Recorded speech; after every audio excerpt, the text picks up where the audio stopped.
일마 그 냄새가 모든 것을 바꾸었습니다. 손이 떨리는 늙은 할멈이 원님 잔치상을 맡게 됐습니다. 그런데 그 뒤에는 누군가의 음모가 숨어 있었습니다. 오늘 이야기는 거기서 시작됩니다. 조선 어느 고을 4월이었습니다. 원님 생신 잔치상에 올릴 음식을 뽑는 날이 사흘 뒤로 다가왔다는 소문이 장터에 파다하게 퍼졌습니다. 해마다 있는 일이었지만 올해는 달랐어요. 원님이 직접 장터에 나와 맛을 보겠다는 전갈이 내려온 것이었지요. 장터 한복판에 큰 멍석이 깔렸습니다. 화로가 늘어서고 솥이 걸리고 고을 안에서 솜씨 좀 있다는 이들이 하나 둘 자리를 잡았어요. 구경꾼도 보부상도 지게를 내려놓은 나무꾼도 저마다 발걸음을 멈추고 이쪽 저쪽을 기웃거렸습니다. 그 멍석 맨 끝 자리에 노인 하나가 앉아 있었어요.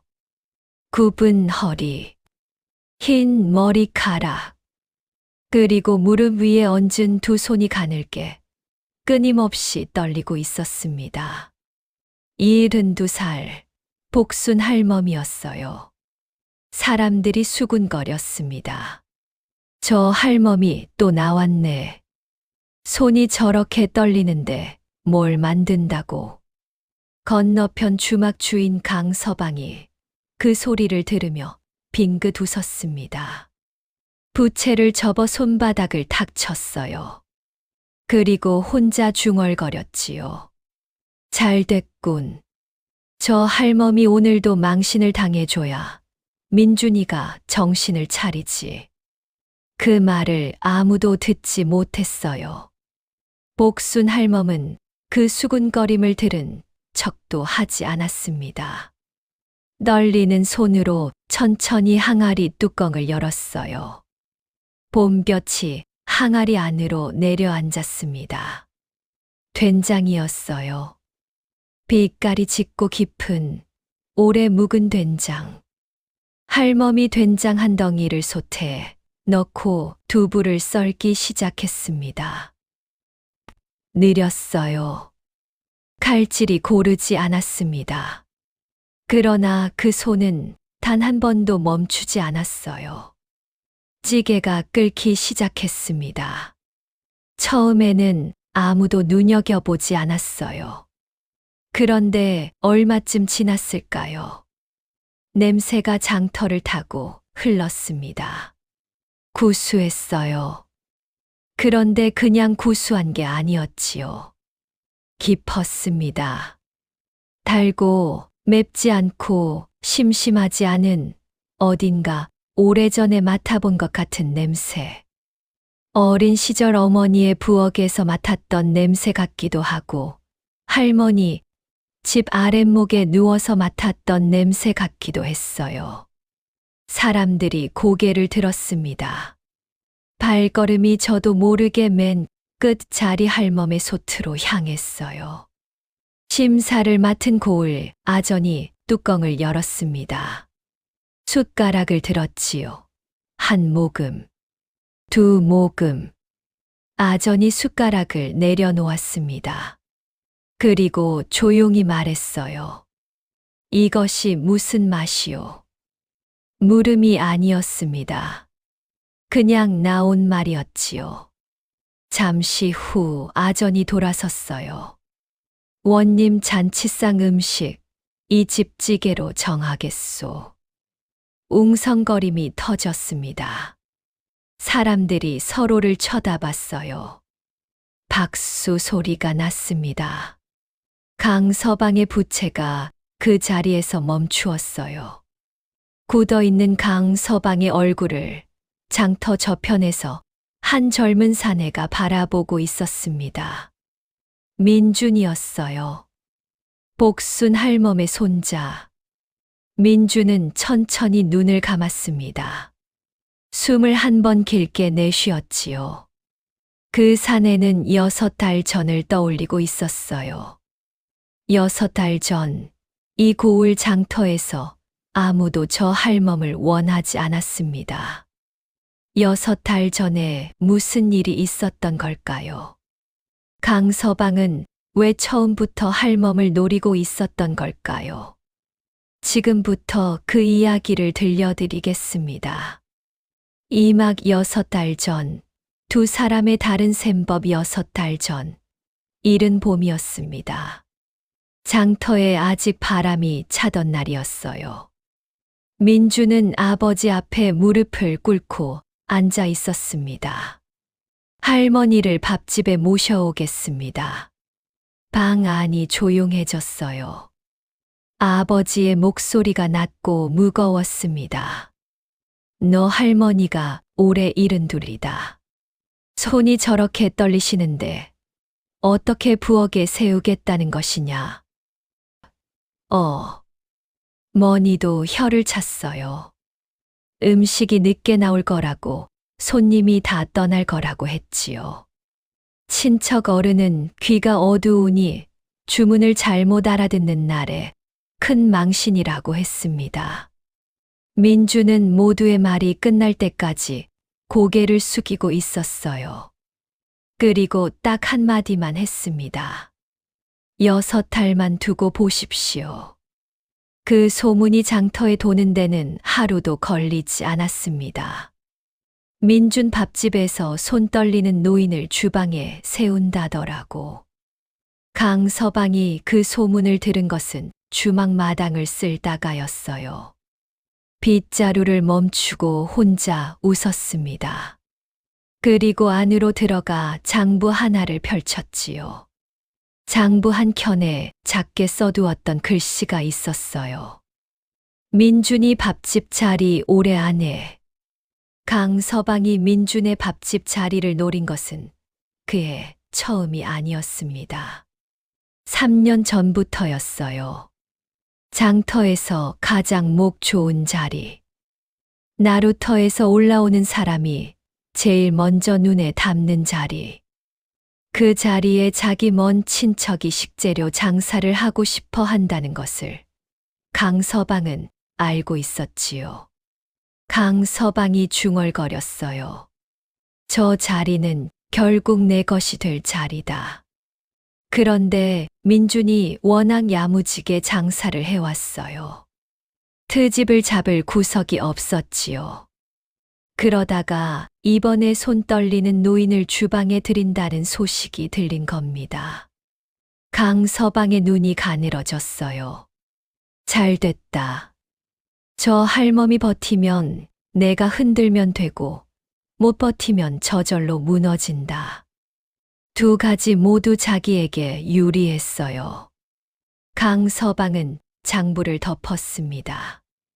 그날 저녁 민주는 시골집에 있는 할머니에게 편지를 썼어요.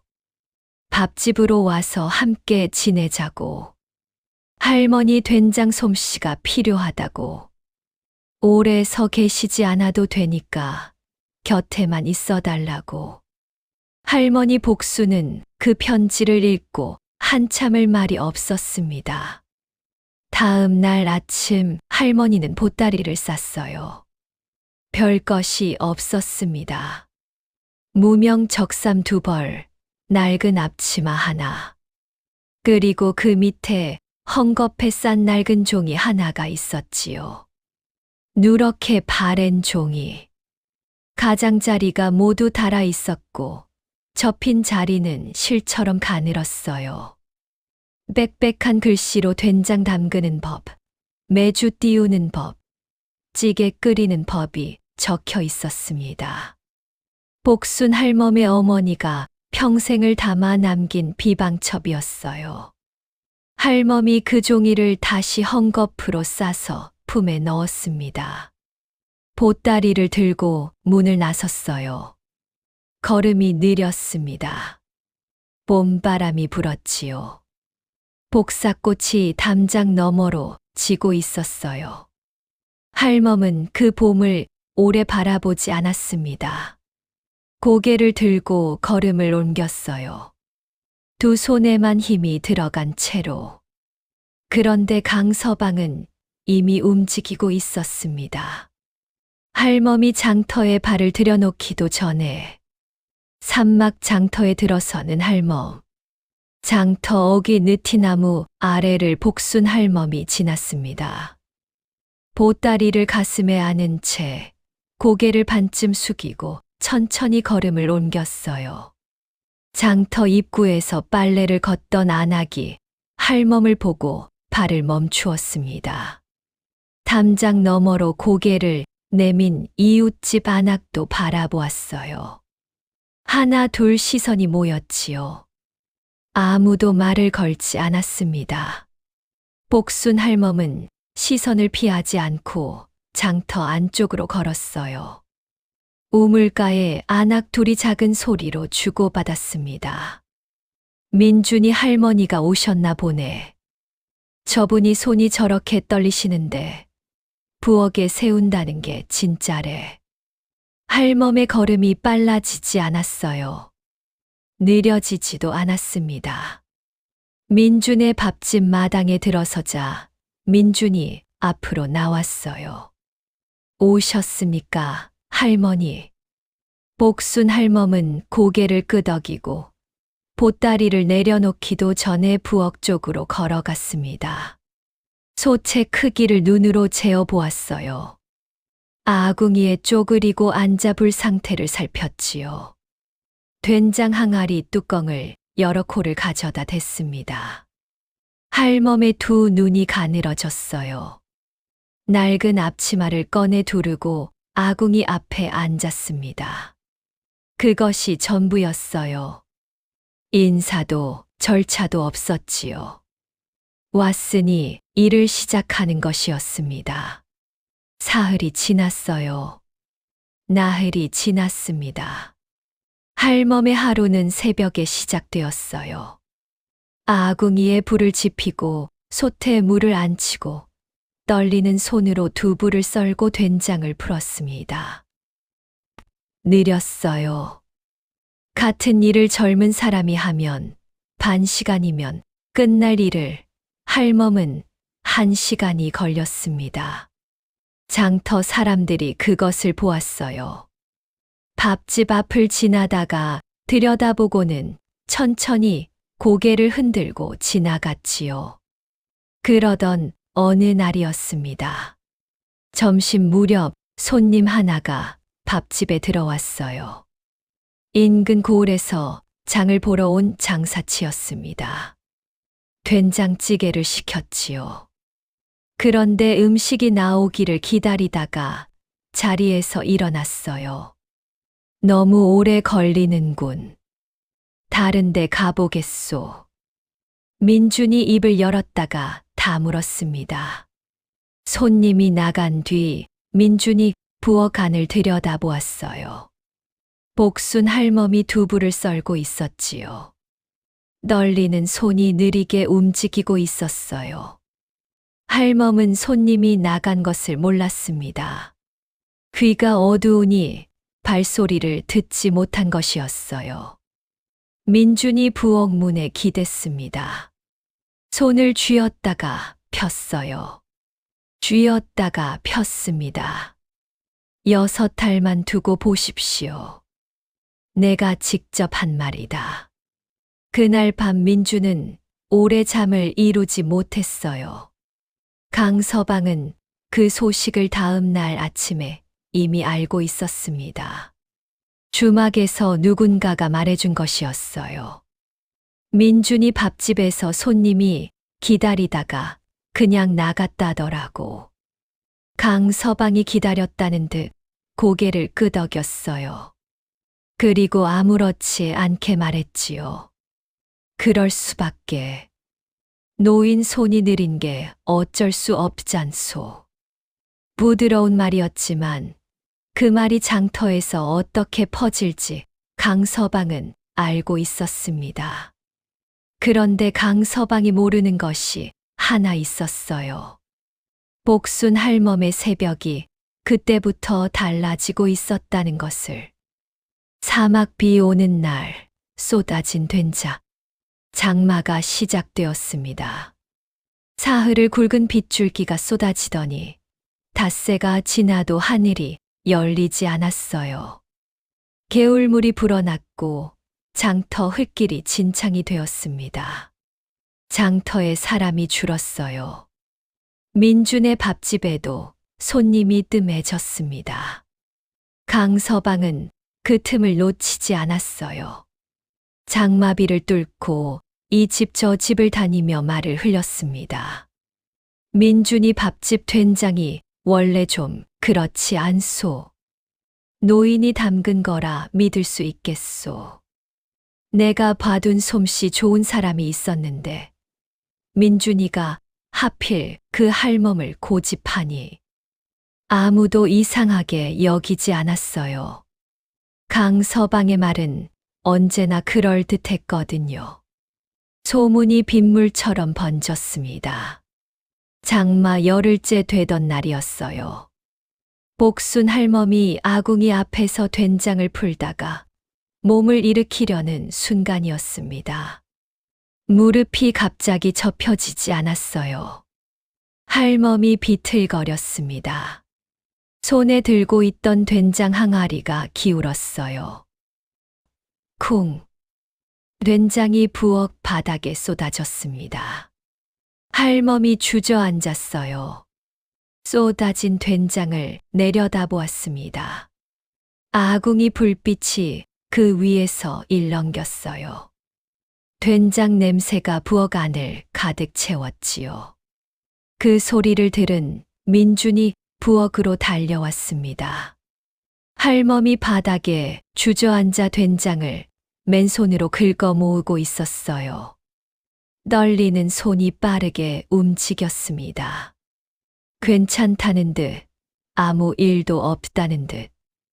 민준이 입을 열었어요. 할머니, 그냥 두세요. 제가 합니다. 할멈이 멈추지 않았습니다. 괜찮다. 짧은 한마디였어요. 민준이 무릎을 꿇고 할멈 옆에 앉았습니다. 둘이서 바닥을 닦았어요. 아무 말도 없이. 빗소리가 부엌 지붕을 두드리고 있었지요. 된장을 다 닦고 나서 민준이 입을 열었어요. 할머니, 힘드시면 말씀해 주세요. 할멈이 고개를 들었습니다. 민준을 바라보았어요. 그리고 한마디만 했지요. 힘든 게 아니다. 시간이 걸리는 것뿐이야. 그날 밤 부엌에서 불빛이 새어 나왔습니다. 민준이 문틈으로 들여다보았어요. 복순 할멈이 아궁이 앞에 앉아 낡은 종이를 펼치고 있었습니다. 품에 늘 지니고 다니던 비방첩이었어요. 할멈의 눈이 종이 위를 천천히 내려갔습니다. 손가락이 한 글자씩 짚어가고 있었어요. 어머니가 남긴 글씨를 다시 읽는 것이었지요. 된장의 간이 바뀌는 이유, 두부가 부서지지 않는 순서, 불을 줄여야 하는 때. 할멈은 그것을 수십 년 전부터 알고 있었어요. 그런데도 다시 읽고 있었습니다. 흘려보내지 않으려는 것이었지요. 민준이 문에서 물러났습니다. 장마비가 처마를 두드리고 있었어요. 민준이 마루에 앉아 하늘을 올려다보았습니다. 구름 사이로 별 하나가 잠깐 보였다가 사라졌어요. 6달. 이제 넉 달이 남았다. 그런데 비가 그치자마자 이 밥집에 이제껏 없던 일이 생겼습니다. 오막 새벽 부엌의 냄새. 장마가 거쳤습니다.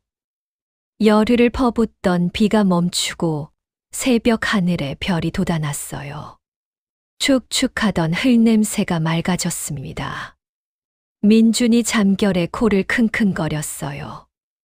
눈을 떴습니다. 방 안은 아직 어두웠어요.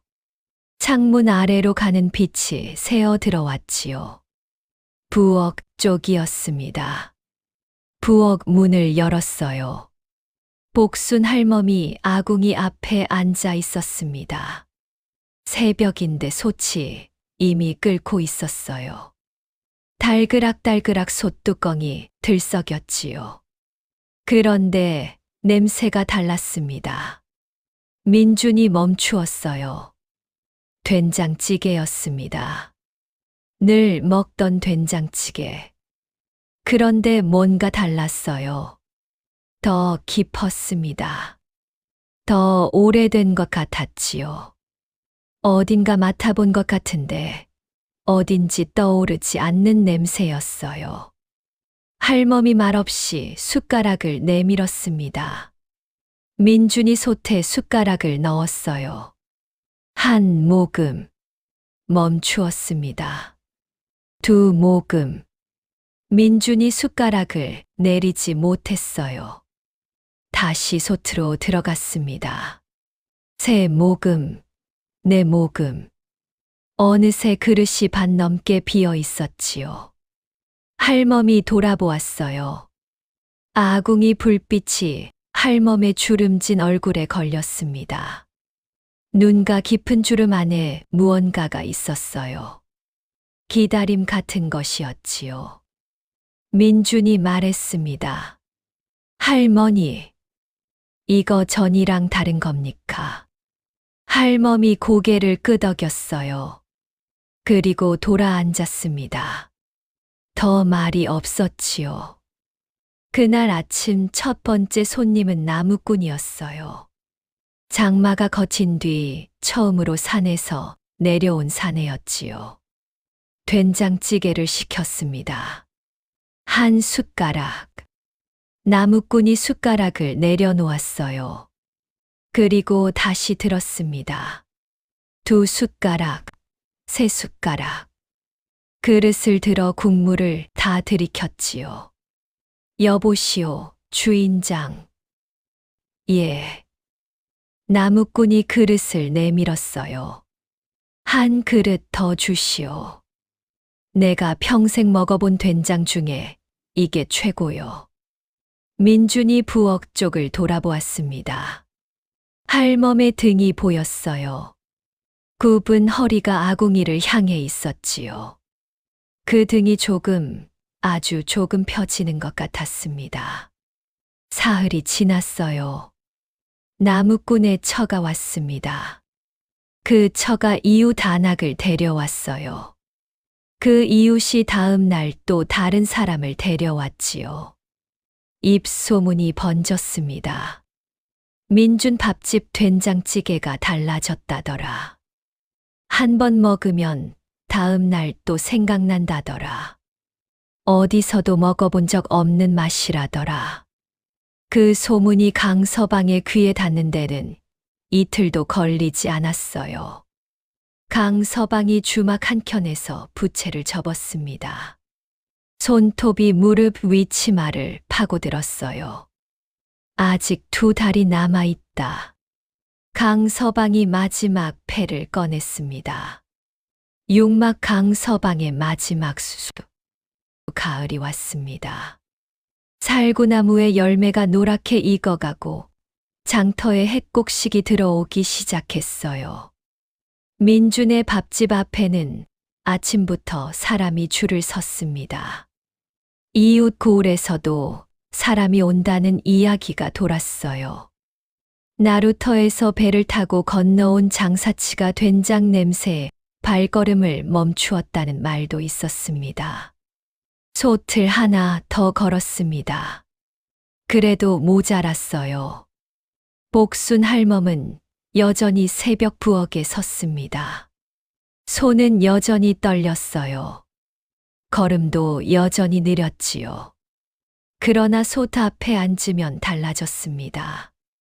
널리는 손이 된장을 푸는 방식이 두부를 넣는 때가 불을 줄이는 순간이 무언가를 알고 있었어요.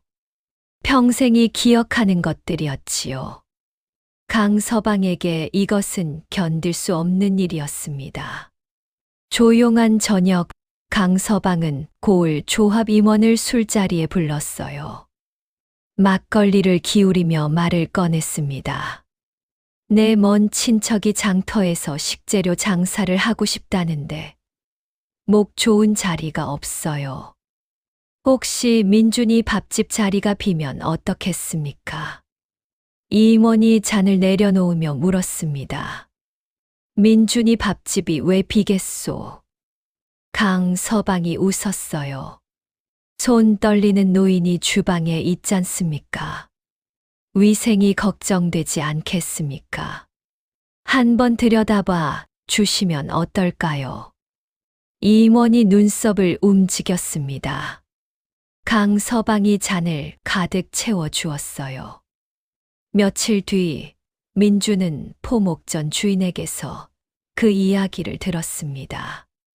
강서방이 조합 임원을 통해 밥집에 트집을 잡으려 한다는 것을, 위생을 핑계로 문을 닫게 만들 속셈이라는 것을. 민준이 포목전 앞에 서서 한동안 움직이지 못했어요.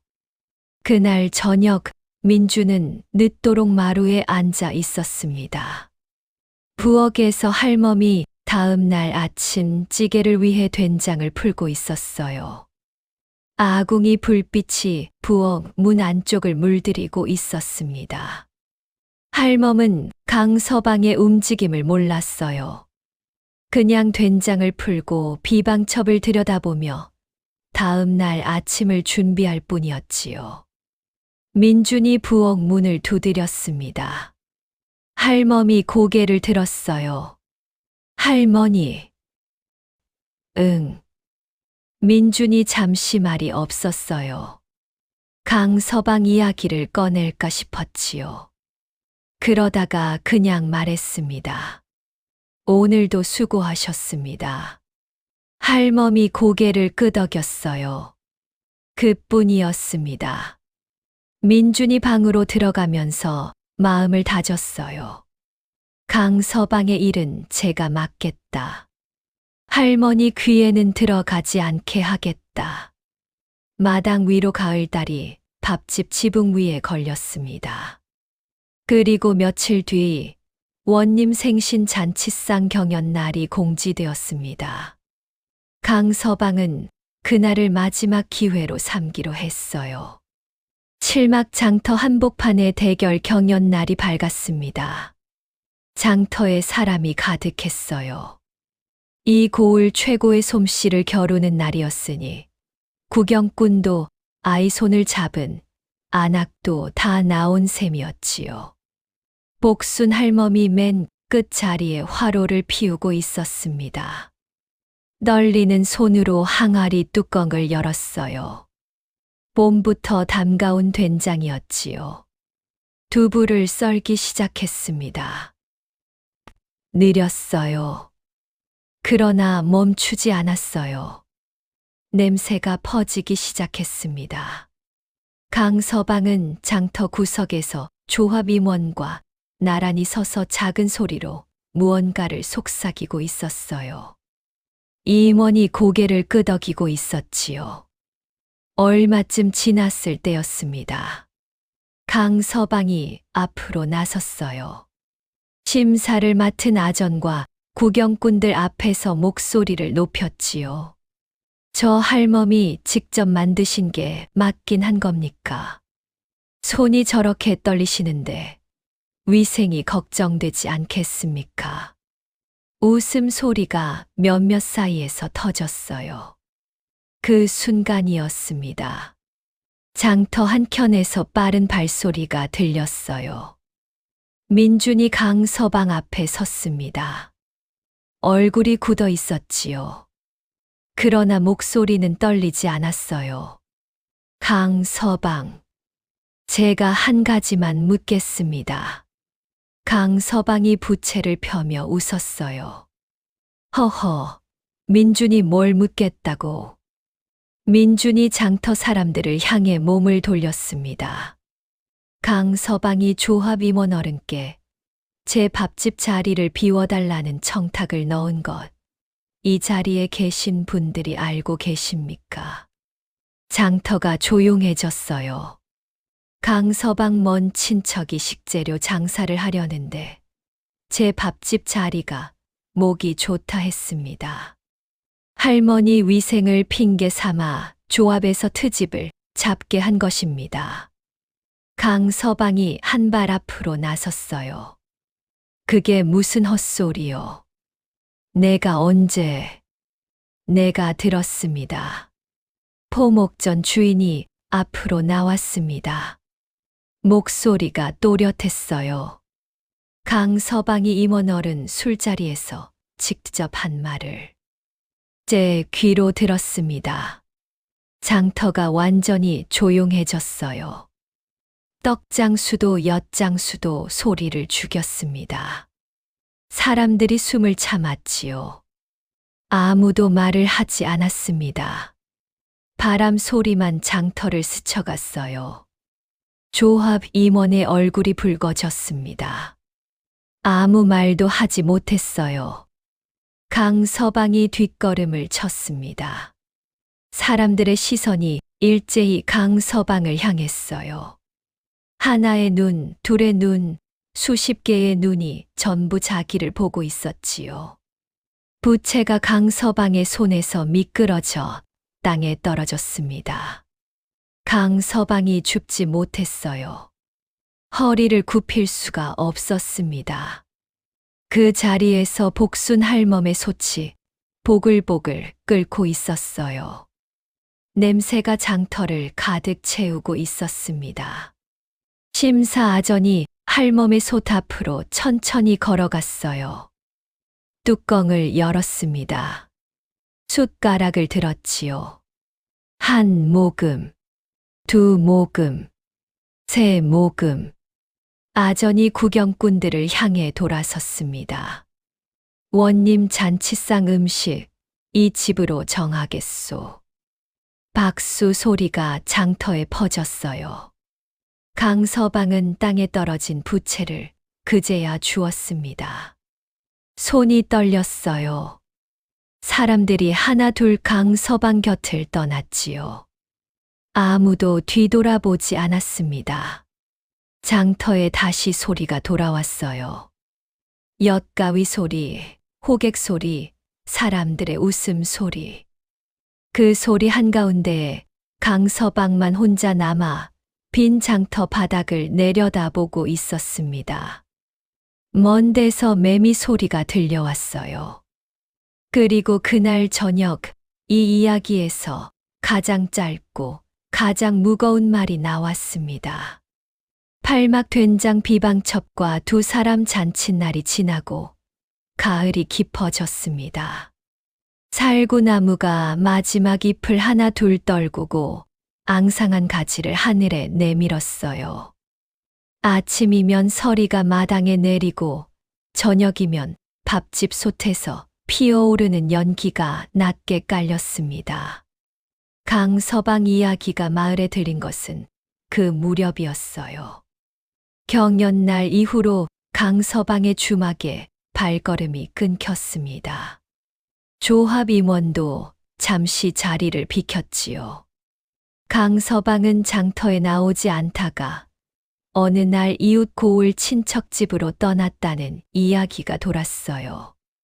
아무도 강서방을 붙잡지 않았습니다. 아무도 강서방을 욕하지 않았어요. 다만 그가 떠난 자리에 아무것도 남지 않았을 뿐이었습니다. 그 즈음 우물가에서 달라진 것이 있었어요. 복순 할멈이 나오면 슬그머니 자리를 피하던 안악들이 이제는 피하지 않았습니다. 피하지 않는 정도가 아니었어요. 할멈, 저 된장 좀 나눠 주실 수 있겠습니까? 우리 시아버님이 그 찌개 드시고 싶다 하셔서요. 처음으로 할멈 이름을 복순 할멈이라 부른 것은 장터 동쪽 끝 안악이었어요. 복순 할멈이 고개를 들었습니다. 이 장터에 온 뒤 누군가 자기 이름을 제대로 불러준 것이 처음이었어요. 할멈의 입술이 살짝 움직였습니다. 웃음이었지요. 된장은 드릴 수 있습니다마는 더 맛있게 드시려면 이리 와서 같이 끓여봅시다. 그날 오후 밥집 마당에 아낙 셋이 둘러앉았어요. 복순 할멈이 된장 푸는 법을 알려주었습니다. 아낙들의 솜씨가 삐뚤어졌지만 웃음소리가 마당을 채웠어요. 저녁이 되어 아낙들이 돌아갔습니다. 마당이 조용해지자 민준이 걸어왔어요. 복순 할멈이 남은 된장 항아리를 덮고 있었지요. 민준이 할멈 앞에 섰습니다. 두 손으로 무언가를 내밀었어요. 낡은 종이였습니다. 할멈이 보따리 안에 늘 품어왔던 그 비방첩이었어요. 할머니, 이걸 혼자 품고 다니지 마세요. 민준의 목소리가 낮았어요. 이제 같이 해요. 할머니 이름으로. 복순 할멈이 그 종이를 받아들었습니다. 오래 내려다보았어요. 떨리는 손이 종이 위를 천천히 지나갔습니다. 어머니가 평생을 담아 남긴 글씨들. 된장 담그는 법. 두부 넣는 순서. 불을 줄이는 때. 할멈의 눈에 물기가 찼어요.